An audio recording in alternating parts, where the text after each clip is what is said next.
Bismillahirrahmanirrahim. Assalamualaikum warahmatullahi wabarakatuh. Salam sejahtera, salam sehat buat kita semua. Kembali lagi, selamat datang di Odah Kopi Sambar. Kisah obrolan penuh inspirasi Samboja Barat.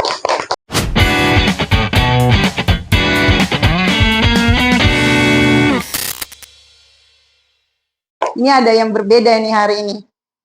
Ini banyak sekali produk di depan kita. Nanti kita kenalin ya, bahwa alhamdulillah pada hari ini adalah episode pertama ya setelah kita launching di momen yang spesial 2 Mei 2026 adalah Hari Pendidikan Nasional. Nah, tamu kita insya Allah hari ini adalah beliau-beliau yang akan berbagi inspirasi sekitar dunia pendidikan.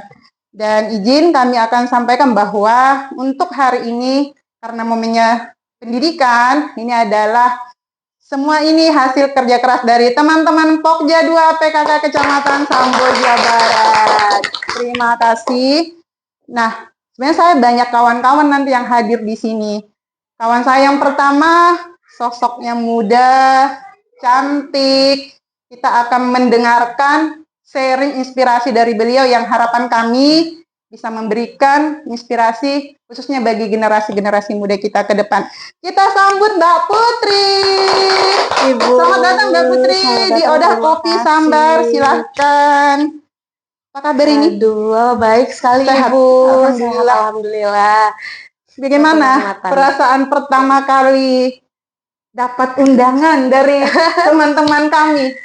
Bertanya-tanya enggak? Iya. Apa ini? Apa mau diajak ngopi gitu ya? Betul. Pertama mikirnya apa ini? Diajak Podcast ngopi. sambil ngopi ini. Gitu Atau ya? ternyata ada kepanjangannya nih. Kita obrolan penuh inspirasi. Siap memberikan inspirasi? Siap. Terima Bismillah. kasih. Baik, Mbak Putri, yang Ibu sekilas dengar sih ya, Mbak Putri ini punya prestasi sebagai generasi muda. Boleh dong cerita sedikit gimana awalnya ini? Jadi putar ke belakang lagi ya Bu. Boleh. Kita ke sekolah dulu.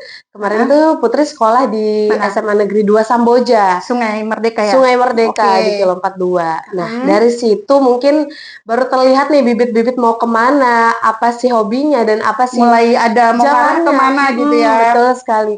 Pertama sih bingung juga ya arahnya kemana setelah lulus atau bagaimana, tapi ternyata di dalam SMA Negeri 2 itu banyak sekali menyiapkan dan memberikan jalannya seperti kayak memberikan ekskul-ekskul yang Banyak ada. ekskul, Betul. Oke. Terus tuh ada wadah untuk kita menyampaikan inspirasi seperti itu tuh ya, apa yang kita inginkan gitu Bu. Itu mulai masuk, sudah ada ekskul atau tunggu deh kelas 2, kelas 3 baru kita berikan ekskul atau mulai dari kelas 1? Mulai dari kelas 1. Putri sebenarnya ganti-ganti ekskul nih. Oh, masih Dari- milih-milih, masih milih-milih. menentukan minatnya kemana gitu Betul. ya. Biasa remaja, Ya. masih labil gitu ya. Terus menentukannya kemana jadinya? Nah, pertama tuh di kelas 1 tuh ikut PMR dulu. Palang Merah Remaja. Oke, Nah, itu oke. sudah beberapa kali ikut lomba juga, beberapa kali ikut juara. Ada waktu itu juara, lupa lagi, juara 1 apa 2 soal perbankan gitu. Kalau PMR itu kan kayak rawat luka gitu ya. Betul. Tapi untuk memang remaja-remaja ya. Iya, nah Jadi itu tertariknya ke dunia-dunia ekskul seperti itu. seperti itu awalnya. Nah, Tapi setelah- memang ada ekskul itu di sekolah. Ada. Oke, terus tuh setelah itu ikut lomba-lomba dan ternyata naik ke kelas 2 ke kelas 3 beda lagi, Bu. Waduh, padahal udah mendalami. Ya, nih. betul. Nah, Ternyata minatnya berpindah lagi ke pasca sekolah. Itu tuh paskibra sekolah. Paskibra yang Mbak ini ya, yang masih di sekolah gitu. Ya sih kalau awalnya. yang tingginya Mbak Putri masuk ya. Ya, terus tuh dari situlah beranjak ternyata ikut seleksi. Makin tertarik, Bu. Ikut pelatihan terus-menerus. Terus Padahal tuh seleksinya lumayan loh itu. lumayan, Bu. Ternyata ada seleksi masuk ke kuota ke SMA Negeri 2. Nah, Putri ikut tuh di situ. Banyak yang ternyata ikut teman-temannya? banyak sekali. Jadi diseleksi. Betul. Itu tuh ternyata ada Paskibra Kecamatan Samboja Barat angkatan pertama yang kami baru, karena kita baru pemekaran ya. Iya. Paskibra angkatan pertama. Masya Allah. Iya, jadi terpilih alhamdulillah. Akhirnya latihan selama sebulan. PMR-nya dilupain. Udah berubah minatnya. Itu dia, Bu. Ternyata tuh pelatihannya full sebulan. Fisik itu, benar sekali. Betul, ternyata di lapangan Luar full biasa. sebulan dan Tapi dilatih dapat oleh izin dari orang tua. dapat izin, alhamdulillah. Karena setahu saya ekskul yang seperti ini tuh berat loh, fisik. Iya. Terus latihannya Dan dilatih dari TNI Polri. Iya, saya sering lihat latihan di panas-panas, terus memang kayak semi militer sih. Iya. Ya, kalau nggak kuat-kuat fisik, apalagi perempuan. Itu dia, Bu. Nggak mikirkan skincare gitu. Ya nggak, ini pemikir skincare sama ini soalnya. Nggak ya, pokoknya karena sudah punya ini ya, minat, Iya. sudah menentukan, sampai PMR-nya dilupain loh, padahal udah dapat ilmunya. Terus lanjut, jadi paskibra kecamatan. Kecamatan sama Jawa Barat, angkatan pertama. Angkatan pertama. Iya, setelah upacara di Margo ya? Iya, betul, di Margo.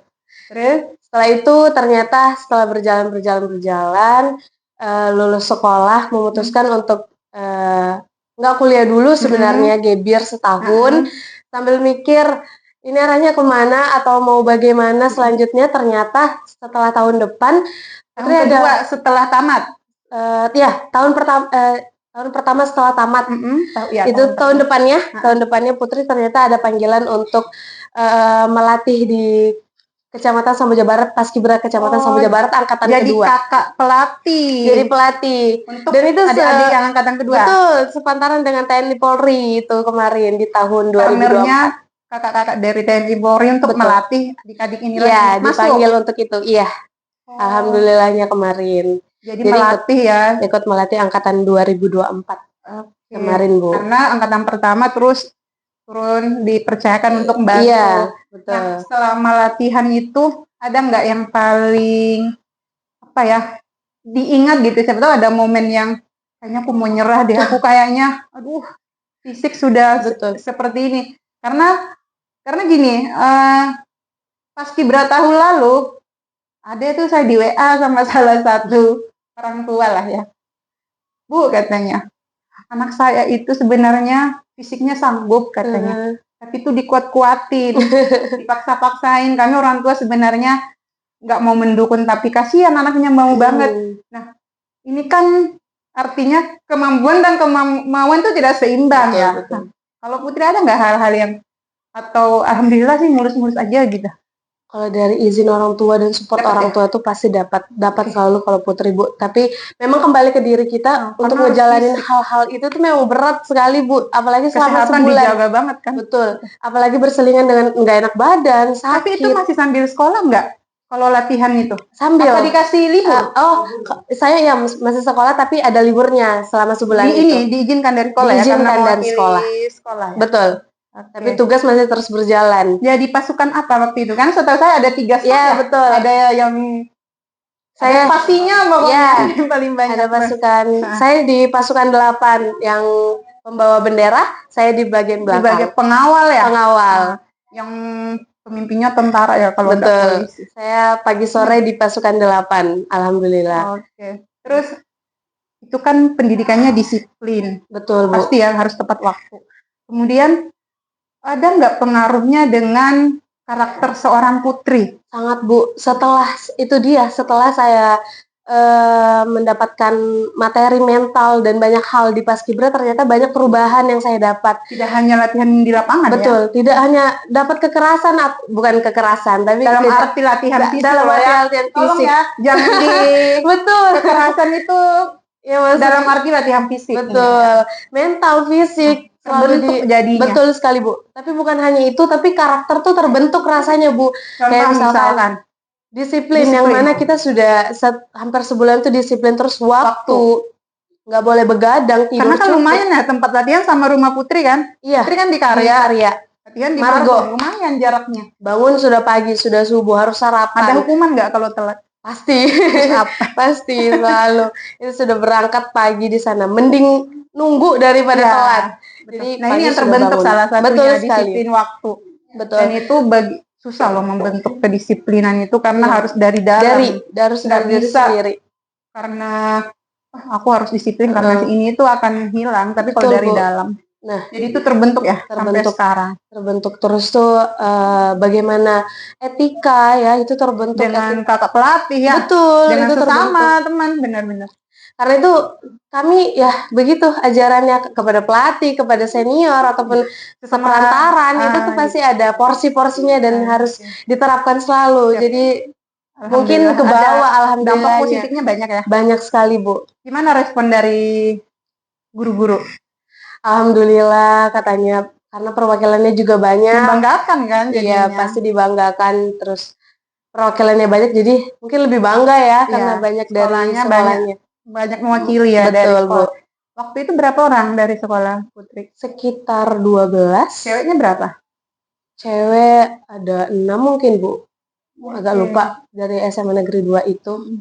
Bangga ya karena angkatan pertama. Betul. Dan jadi sejarah jadinya di Kamboja Barat kita pemekaran dan harus langsung mengikuti semua fase itu. Dan alhamdulillah Putri jadi orang yang mencatatkan sejarah itu. Alhamdulillah. Nah, setelah selesai dari pendidikan itu, menurut Putri nih, dunia pendidikan zaman Putri, meskipun baru beberapa tahun ya, kalau zaman ibu nih kan dengan zaman para ibu-ibu ini jauh lah ya.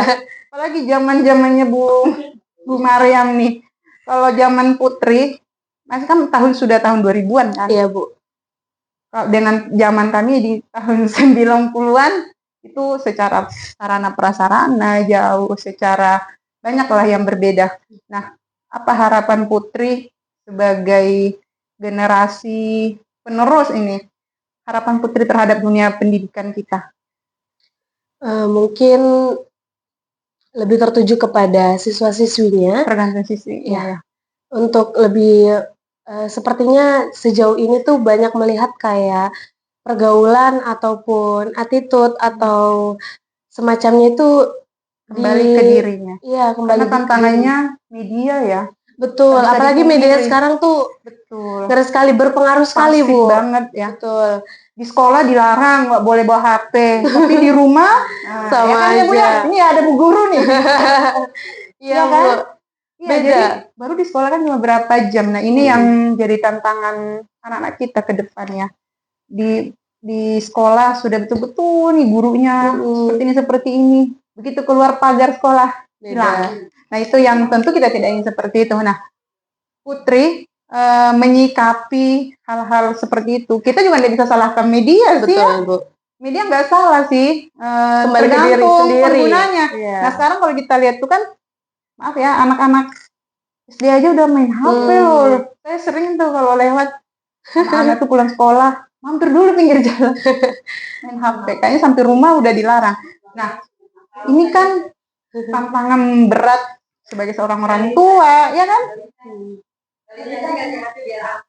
Nah, itu dari balita biar tenang. Ya. Ibu mau masak. Merasa. Terus mau nyalain HP kan nggak mungkin. Berarti tinggal pintar-pintar kita aja. Nah, Putri ini kan sosok calon orang tua nanti. Nah, bagaimana menyikapi itu? Akan semakin berat nanti tantangannya. Media makin terbuka sekarang. Betul kan? Sekali, Bu. Nah, gimana? Mungkin bukan salah dari digital atau medianya, tapi justru bagaimana kita bisa manfaatkan. Betul. Sekarang ini kita bisa berbagi inspirasi secara online. Kalau nggak ada media, jadi sebenarnya kita manfaatkan. Jadi hal-hal bagaimana orang tua atau kita sendiri yang memilah bagaimana tidak apa-apa sebenarnya memberikan anak handphone, tapi kayak kalau misalkan balita tontonannya disesuaikan seperti pembelajaran atau lain halnya. Iya, apalagi malah sekarang pembelajaran digital, Bu ya. Iya, benar. Itu yang jadi pilah ya, bukan medianya yang salah. Betul. Tapi bagaimana kita memanfaatkan media itu. Betul sekali, Bu. Sehingga media yang ada memberikan inspirasi yang positif. Betul. Gitu. Nah, Mbak Putri, ya Bu, sudah dewasa nih sekarang. Ada kriteria calon pasangan nggak? Ini penting nih. Ya, ya, Bu. Masuk semester 2, Bu. Jurusan apa, Mbak Putri? Saya PGSD, alhamdulillah. PGSD. Pendidikan Guru Sekolah Dasar. Ngomong ya dengan narasumber kita. Iya. Ini kok makin jauh di ekskul? Pasti. Nah, itu dia. Tapi kan punya minat ke dunia guru? Sebenarnya minat karena mungkin membayangkan peluangnya ada, Bu. Peluang dalam hal apa ini? Mungkin kerja. Ya. Mungkin di balik itu juga Putri suka untuk mengajar dan Mungkin dari pelatih itu kali ya bisa mengajar, menyampaikan banyak hal dan berbicara seluas ini tuh karena dari situ. Oh Jadi gitu. kayak ingin menyampaikan banyak hal, bisa mengajar dan bertemu dengan anak-anak yang Calon guru kami di inginkan. Samboja Barat. Amin, amin. Cita-cita saya loh itu guru. Jadi zaman kecil kalau main peran ya, kamu jadi apa? Aku jadi polisi. Kamu jadi apa? Aku selalu pilih jadi guru. Kalau ada yang milih guru aku nangis. Ternyata Allah jadikan. Nah, tuh ibu guru cita-citanya jadi perawat. Allah jadikan saya seorang perawat, tapi berjalan waktu ternyata memberikan edukasi itu bisa profesi mana saja. Gitu. Nah, mudah-mudahan tercapai cita-citanya. PGSD, pendidikan guru sekolah dasar. Kenapa milih? Kan guru itu ada pilihan PGTK juga ada untuk teman-teman di pendidikan anak usia PAUD. Kenapa milihnya PGSD? Apa karena itu yang ada jurusannya? Atau memang senangnya usia-usia SD itu? Ya mungkin seperti itu sih Bu. Mungkin anak-anak yang baru bertumbuh tuh banyak yang harus disupport. Tertantang juga mungkin ya. Tapi mungkin anak SD zaman sekarang loh. Nggak seperti dulu lagi ya Bu. Nggak harus dibentuk lagi, tapi sudah terbentuk, tinggal kita yang ngasih jalan sebenarnya. Betul. Iya, memang harus anak-anak mental. SD kita sekarang itu, dan kalau kita bandingkan ya zaman SD kita jauh sekali, jadi butuh seorang guru SD juga kerja keras sebenarnya. Dan SD itu masuk pendidikan wajib ya, pendidikan dasar. Dan untuk dunia pendidikan di sekolah dasar itu, saya kira itu juga menjadi fondasi ya buat anak-anak kita melanjutkan jenjang ke berikutnya. Kalau kan di SD itu ada kelas 1 sampai kelas 6. Kalau disuruh milih misalkan nih, Mbak Putri maunya, oh saya mau kelas 6 aja deh, kan tinggal menunggu lulus misalkan. Atau saya mau yang kelas 1 biar masih PAUD gitu ya. Sebenarnya wataknya Putri ini enggak yang lemah lembut gitu sih Bu. Sebenarnya lebih yang karakter Putri itu sebenarnya kemana arahnya? Mungkin tegas ya Bu. Tegas.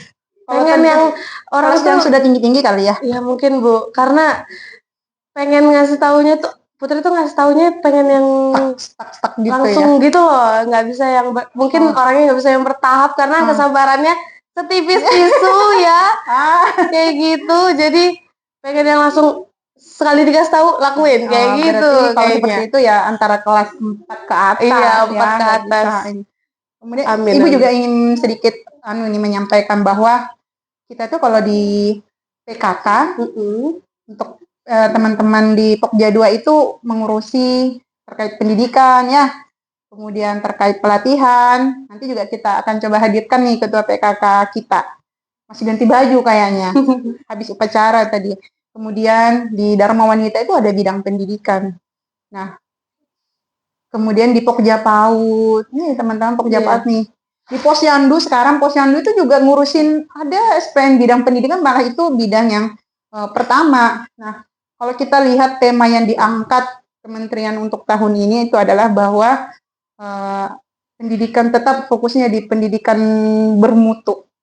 Nah, menurut Putri, pendidikan bermutu itu yang seperti apa sih? Apakah yang harus, semua gurunya harus S1, semua gurunya harus S2, atau pendidikan bermutu itu yang penting hasil didiknya baik nanti. Gimana? Mungkin dari kalau tersudut pada guru gitu ya Bu, mungkin dari metode belajarnya harus menyesuaikan zaman ya. Apalagi betul, apalagi sekolah dasar yang memang anaknya gampang jenuh, gampang bosan. Jadi bagaimana para guru ataupun punya trik supaya anak-anak betah dulu lah minimal ya.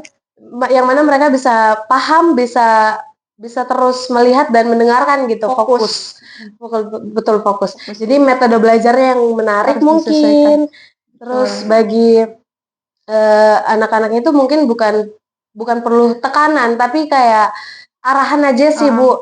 Apalagi bisa berkomunikasi dengan orang tua, bagaimana cara mengajar di rumah maupun di sekolah, seperti itu. Karena sebenarnya kalau di sekolah kan cuma berapa jam sih paling lama anak-anak itu di sekolah dasar. Kalau SD itu kan paling nggak sampai siang banget Bu ya. Iya, jam 10.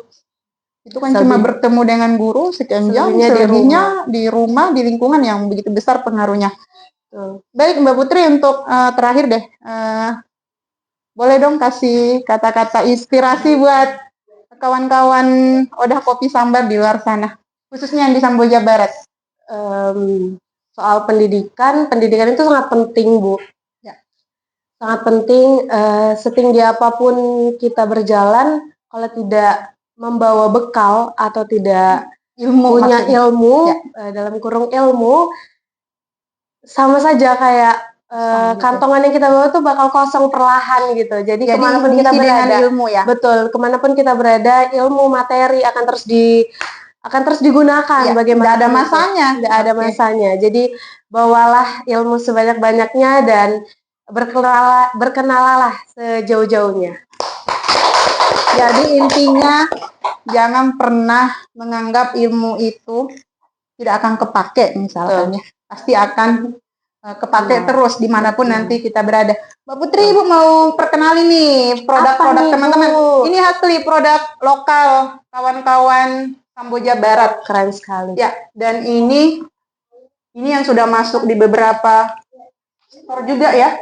Alhamdulillah, ini kawan-kawan dari Argosari, saya tahu. Khas Emping ya. Melinjo. Alhamdulillah ini dibantu dari Ekraf Samboja Barat untuk kemasannya. Cakep kan? Kemudian yang lagi viral sekarang itu sisa lambar. Wow. Selama ini taunya kainnya kan. Ada produk terbarunya Mbak Putri. Ini. Jadi kalau yang barangkali Mbak Putri nanti ada hajatan ya, supaya nggak usah jauh-jauh. Betul nih. Souvenir gitu cakep, Bu. Iya bener. Nah, ini karena Mbak Putri adalah tamu kawan saya yang pertama hari ini persembahan kita. Terima kasih, Bu. Terima kasih banyak. Oke, sebagai penutup hari ini kami ingin mengucapkan selamat Hari Pendidikan Nasional tahun 2026. Tetaplah menjadi tenaga-tenaga pendidik yang terus memberikan inspirasi positif. Karena inspirasi itu bisa datang dari mana saja, dari siapa saja, dan kita tidak perlu melihat inspirasi itu dari mana. Ambil ketika inspirasi itu positif bagi Anda, silahkan diambil. Ketika itu inspirasinya barangkali tidak sesuai dengan Anda, jangan katakan inspirasi itu salah, tapi barangkali bukan untuk Anda. Demikian mungkin untuk penutup kita di sesi ini. Terima kasih Mbak Putri sekali lagi, sukses selalu. Semoga pendidikannya lancar. Ditunggu pengabdiannya di Samboja Barat. Amin. Demikian, wassalamualaikum warahmatullahi wabarakatuh. Odah Kopi Sambar. Ya, obrolan penuh inspirasi Samboja Barat. Duduk santai sambil ngopi, cerita hangat tiap hari. Dari kampung sampai negeri, semua ada di sini. Di Odah Kopi kita berbagi info baru dan inspirasi. Program PKK terus melaju, bina keluarga maju bersatu.